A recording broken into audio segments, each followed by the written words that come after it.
In the name of Allah, the most beneficent, the most merciful. The beautiful scene of dusk depicts a sweet picture of the universe. When the sun sets in calmness and stillness and gulfs the loneliness of the day, I often sit and see the birds returning back to their nests. The tiny creatures, lacking the ability of speech and reasoning, are well aware that the best place ever found in the world is home. Mr. President, that's the first reason why I love Pakistan. Pakistan's creation was no doubt the finest hour of a history, where our forefathers who had fought for it envisioned the dream of long-cherished freedom, democracy and prosperity. It is a country which was created to work as an ideal Islamic state, as an upholder of human freedom and world peace. Dear fellows, believe me or not, the most significant reason of loving Pakistan is the independence movement itself. Whenever you turn over the pages of the history, you will know that how much it is enriched with nasty and despicable contents expressing Hindu mindset and British atrocide against Muslims. The sacrifices our ancestors have given for the acquisition of a separate homeland are unparalleled.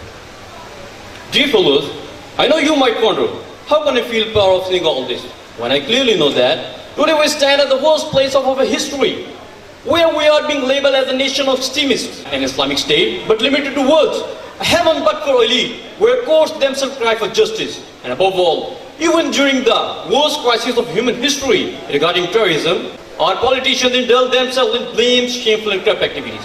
How can one feel proud of being a part of all this? But Mr. President, we are responsible for all the sufferings. If there is corruption, nepotism, terrorism, extremism, it's only because of us. No doubt, it is our rulers, our leaders, because of whom we are suffering, but it is us who used to elect them on the basis of caste, creed, color, language, tribe, territory, but not Pakistan. I'll quote a saying of Holy Prophet, peace be upon him. Rulers are the reflection of masses. And this sentence encapsulates the whole story. Dear fellows, I know the shackles of slavery snatch all the creative facilities, and a beautiful world, a heaven to breathe in, turns into hell without freedom. All this reminds me the ongoing brutalities of Indian army in occupied Kashmir, and I'm afraid of existence in such worsened conditions. I want to mention, and it's a matter of shame, with all due respect, that a school of thought is present in our society, which not only disowns its identity as Pakistani, but also questions the existence of it. And their only stance is what Pakistan has given to them. Here I recall and quote late John F. Kennedy of United States of America, who once said, "Ask not what America has given to you, just not what you have done for America." And I want to address to those pessimists. In the light of it, I'll say, ask not what Pakistan has given to you, just not what you have done for Pakistan. Dear fellows, the lifeline of Pakistan, Kashmir, is a tortuous web of conspiracy, hypocrisy, blackmailing and territory.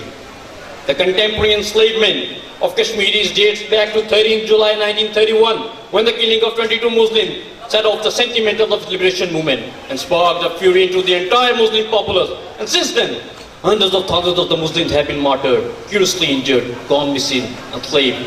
Hundreds of thousands of the Muslim women became a victim of gang rape. Millions of children have become orphans. Go and ask those orphans the meaning of freedom and a separate homeland.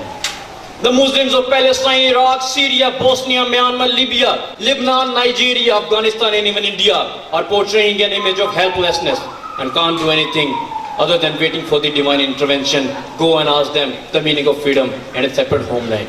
Dear fellows, the time has come that we should stand against all odds and evils to strengthen our nation. So today I seek opportunity to invite all my countrymen to love Pakistan and live for Pakistan. Live like the Ghazis and Shaheeds of Iqbal and die like martyrs. May Allah bless our nation with unity and eternity. Long live Pakistan.